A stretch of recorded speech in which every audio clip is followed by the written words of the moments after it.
Hello student, success coaching classes में आपका स्वागत है। तो आज हम लोग डिस्कस करने वाले हैं रेलवे का ग्रुप डी जो 2018 में पूछा गया प्रश्न वो बताने वाले हैं। सभी रेलवे एग्जाम के लिए इंपॉर्टेंट है, ग्रुप डी हो, एनटीपीसी हो, एएलपी हो, सभी के लिए इंपॉर्टेंट है। तो ये हम आपको डिस्कस करने वाले हैं आरआरबी ग्रुप डी परीक्षा 2018 का। ठीक है, 17/9/2018 का जो पेपर आपको फर्स्ट शिफ्ट का हुआ था उसका मोस्ट इंपॉर्टेंट आपको क्वेश्चन बताने वाले हैं। तो चलिए हम लोग वीडियो को आगे स्टार्ट करते हैं। देखिए, सबसे पहला सवाल क्या आया था, जब तक किसी पिंड असंतुलित बल लागू होता है। बोलो जब तक किसी पिंड में असंतुलित बल लागू होता है तब इसकी डैश में निरंतर परिवर्तन होता रहता है। क्या परिवर्तन होता रहता है? चाल में परिवर्तन होता रहता है, या तो हम लोग गति में परिवर्तन होता रहता है, ये हम लोग बोल सकते हैं। देखिए, कुछ महत्वपूर्ण जानकारी भी समझ लीजिए। देखिए, ये आपका महत्वपूर्ण जानकारी वेरी वेरी इंपॉर्टेंट है।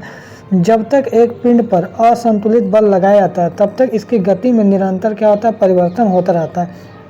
आगे नेक्स्ट बात देखिए, न्यूटन के गति का दूसरा नियम।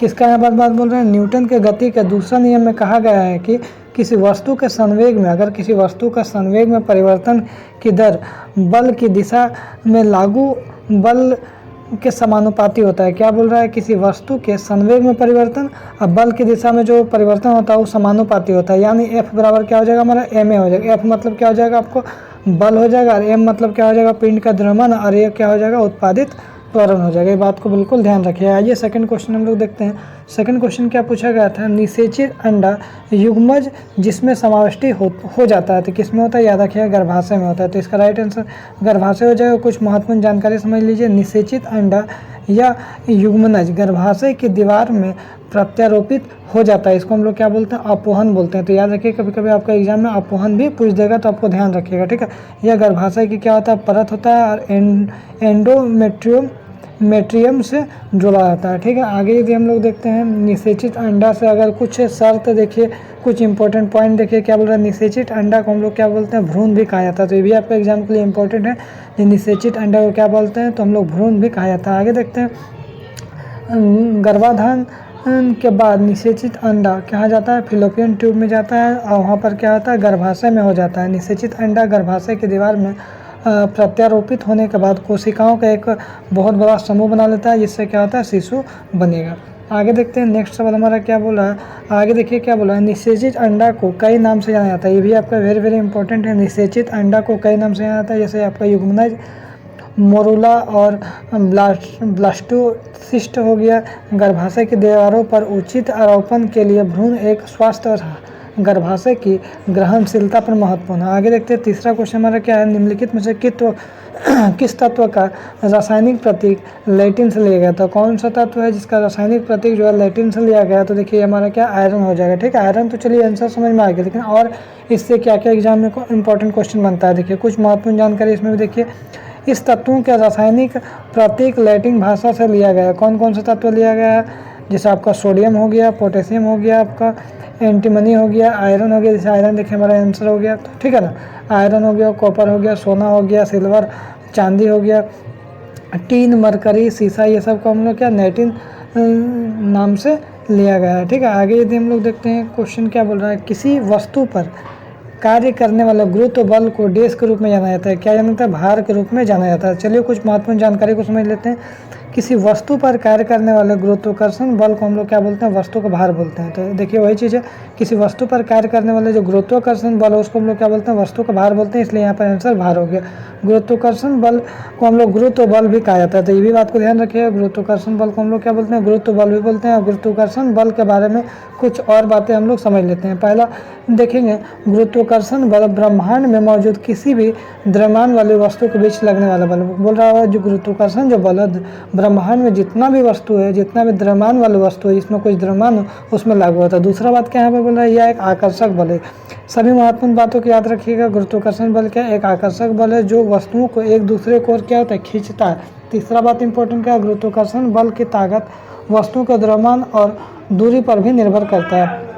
गुरुत्वाकर्षण बल हमेशा क्या होता है? वस्तु के पृथ्वी के केंद्र को मिलाने वाली रेखा को अनुदिश से कार्य करता है। आगे देखते हैं क्या बोल रहा है, जब कोई वस्तु वृत्त यहाँ पर देखिए पथ होगा। ठीक है, जब कोई वस्तु वृत्त पथ पर गति करता है तो घूर्णन करती हुई वस्तु पर केंद्र की ओर लगने वाले बल को क्या बोलते हैं? जब कोई जो आपका वस्तु वृत्त पथ पर गति करता है तो घूर्णन करने वाली जो है बल क्या क्या बोलते हैं, तो याद रखिए उसको हम लोग अभिकेंद्र बल बोलते हैं। ठीक है, अभिकेंद्र बल। लेकिन कुछ इंपॉर्टेंट बात को और जान लीजिए, जब कोई वस्तु वृत्ताकार पथ पर गति करता है तो उस पर केंद्र की ओर, जो केंद्र होता है, केंद्र की ओर, मान लीजिए हमारा क्या है, केंद्र है, केंद्र की ओर बल को अभिकेंद्रीय बल बोलते हैं। इसका अंदर जो बल जो लग रहा है इसका अंदर, उसको अभिकेंद्रीय बल बोलते हैं। यह बल वस्तु की गति को नहीं बदलता है, याद रखिएगा, यह जो बल है वस्तु की गति को नहीं बदलता बल्कि उसकी दिशा बदलता है। अभिकेंद्रीय बल की वजह से वस्तु जो है वृत्ताकार पथ पर गति करते रहता है। और कुछ बातों को ध्यान में रखिएगा, इंपॉर्टेंट बात, चलिए देखते हैं।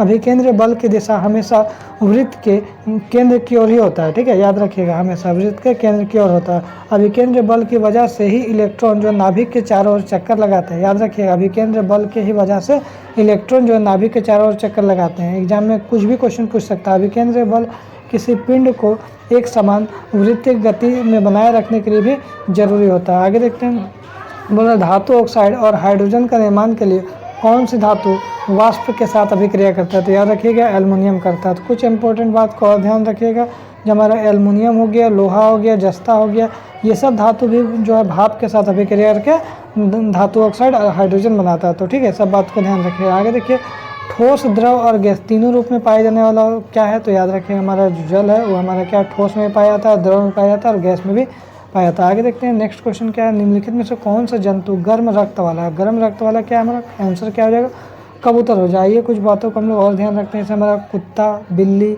मनुष्य, हाथी, भालू, बंदर, वेल, मछली, हिरन, गाय, पक्षी और कबूतर जैसे जानवर, जितना भी जानवर का नाम बताया सब में क्या होता है, गर्म रक्त वाले होते हैं। इसको हम लोग क्या बोलते हैं, एंडोथर्म भी कहा जाता है। याद रखिए, गर्म रक्त वाला जो आपका जानवर है उसको हम लोग क्या बोलते हैं, एंडोथर्म भी कहा जाता है। ये जानवर अपने शरीर का तापमान को अपने आप कंट्रोल कर सकते हैं। आगे देखते हैं क्या बोल रहा हूँ, आधुनिक आवर्त सारणी में कौन सा समूह तत्वों के बाहरी को पूर्ण होता है, पूरा पूरी होता है, तो 8वें आपका समूह में होता है। आगे देखिए, कुछ महत्वपूर्ण जानकारी, आधुनिक आवर्त सारणी में 18वें समूह के तत्वों का बाहरी कोष पूर्ण होता है। इस समूह में मौजूद तत्वों को हम लोग क्या बोलते हैं, उत्कृष्ट गैस या हम लोग नोबल गैस भी हम लोग बोलते हैं। आगे देखते हैं, जो पृथ्वी का द्रव्यमान लगभग कितना होता है, याद रखिए, वेरी वेरी इंपॉर्टेंट सवाल है, 6 × 10⁻24 kg हो जाएगा। आगे यदि हम लोग देखते हैं, निम्नलिखित में से कौन सा जानवर पग ध्वनि उत्पन्न करता है, ठीक है, याद रखिएगा, आपका पोइसेस हो जाएगा। कुछ महत्वपूर्ण जानकारी हम लोग देखते हैं, जैसे हमारा क्या हो जाएगा, सॉरी यहाँ पर पराध्वनि होगा, क्या होगा यहाँ पे हमारा होगा ना, पराध्वनि होगा। ठीक है, देखिए, चमगादड़, चूहे, डॉल्फिन आदि भी जो जानवर है उसको पराध्वनि निकल सकते हैं। ठीक है, आगे देखते हैं, किस माध्यम में ध्वनि की गति सबसे ज़्यादा होता है, तो याद रखिएगा हमारा आंसर क्या हो जाएगा, ठोस माध्यम में। और कुछ इंपॉर्टेंट बात को देखते हैं, ध्वनि की गति ठोस माध्यमों में सबसे ज़्यादा होता है। याद रखिएगा, ध्वनि की गति ठोस में सबसे ज़्यादा होता है। ठोस पदार्थों में ध्वनि की गति तेज होने के कारण क्या होता है ना, इसमें जो अणु होते हैं एक दूसरे के बहुत करीब हो जाते हैं। ध्वनि की गति पदार्थ में अलग अलग होता है। ठीक है, आगे देखते हैं, ध्वनि की गति के बारे में और जानकारी देखिए। ध्वनि क्या है, एक यांत्रिक तरंग। याद रखिएगा, ध्वनि क्या है, एक यांत्रिक तरंग, और गति करने के लिए किसी माध्यम की जरूरत होता है। गति करने के लिए किसी माध्यम की जरूरत होता है। दूसरा पॉइंट क्या बोल रहा है, ध्वनि की गति गैसों में सबसे धीमी होती है। याद रखिएगा, कभी कोई पूछेगा ध्वनि की गति किस में कम होता है, तो आपका गैस में सबसे कम होता है। ध्वनि की गति तरल पदार्थों में ठोस पदार्थों से कम, क्या बोल रहा है, ध्वनि की गति तरल पदार्थों में ठोस पदार्थों से क्या होता है, आपको कम होता है, लेकिन गैस से क्या होता है, ज़्यादा होता है। ध्वनि की गति समान भौतिक परिस्थितियों में किसी दिए गए माध्यम में सभी आवृत्तियों के लिए लगभग एक जैसा होता है।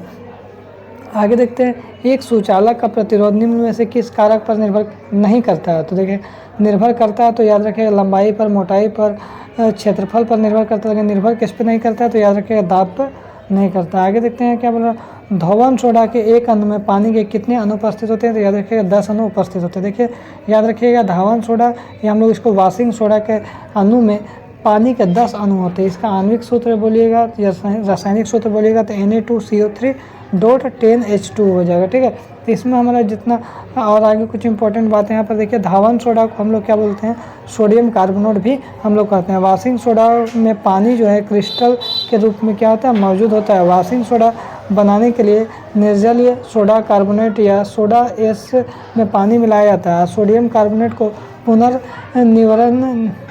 पुनर्विनीकरण करके वाशिंग सोडा बनाया जाता है। ठीक है, तो इतना बात जो आपका 14 सवाल था जो आपका पूछा गया था ग्रुप डी में। और सभी सवाल का हम लोग आंसर भी बताएं प्लस उसका महत्वपूर्ण जानकारी भी इसमें बताएं। तो इसी तरीक़ा से मोस्ट इंपॉर्टेंट वीडियो आपको इसी चैनल पर मिलता जाएगा। तो चैनल में अगर पहली बार आए तो चैनल को सब्सक्राइब जरूर कर दें। फिर मिलते हैं हम लोग नेक्स्ट वीडियो में। Thank you so much.